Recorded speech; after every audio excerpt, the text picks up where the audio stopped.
What's up YouTube, this is Tubedigga. In this video I'm going to talk about the new firmware update for the Pioneer DJ DJS1000, which was updated yesterday on February the 14th 2018. So I'm not going to talk about all the updates that this new firmware revision brings. It's now at 1.10 and you can go and grab that from the Pioneer DJ website. You might have also seen my beginner's guide for this machine, and that will show you how to update your machine if you haven't already done so.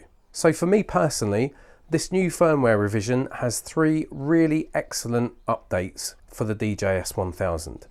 I'm going to do these in order of preference. So for me personally, the first one was the fact that now when we go to the mixer page, we can now press and hold shift and select multiple tracks and adjust the volumes of those tracks. We can select multiple tracks or every single 16 tracks that we've got available. And we can just grab this knob on the far left now and adjust the volumes. Now this is really important for me. I really am a big fan of what's known as headroom mixing. You'll notice the default volume for all your tracks is -10 decibels. That only leaves us this amount of space to move any of our tracks up if we want to increase the volume. So headroom mixing is basically really simple. You just bring all your faders down to a relative value. So now they're all at -20. Then you deselect them and now you've got a lot wider range to increase your volumes and balance your track. Now this does mean that obviously the overall volume of your mix will be brought down. So to compensate for the decrease in all the volumes, you will have to increase the volume on your mixing desk or your amplifier or your speakers or whatever you have your DJS1000 connected to. But because it's a very low noise unit and very high quality, in the same way as the MPC Live that has also got a very good quality output to it, you can get away with bringing all your faders down and then increasing the volume so your listening level is at a suitable level and you don't really introduce any extra noise. That's the only downside of headroom mixing in certain situations. But with a machine like this, which is very high quality, it doesn't really introduce extra noise and the signal to noise ratio isn't really compromised.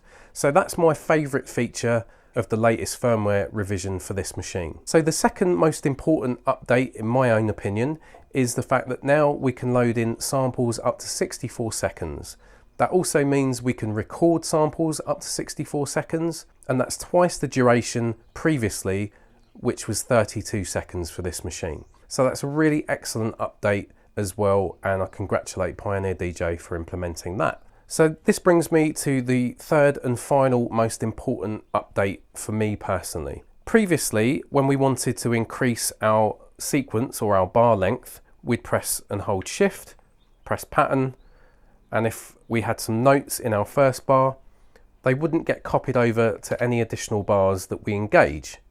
But now they do. So any note data that we've got input into the sequencer will be copied along with these additional bars that we've activated. This is something that you can do in the Electron Octatrack.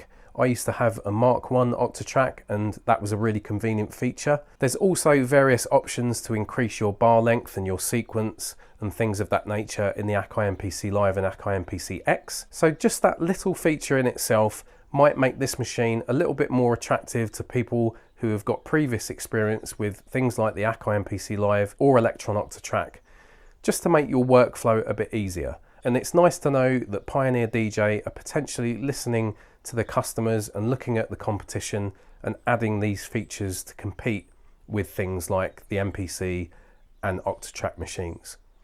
So well done Pioneer DJ.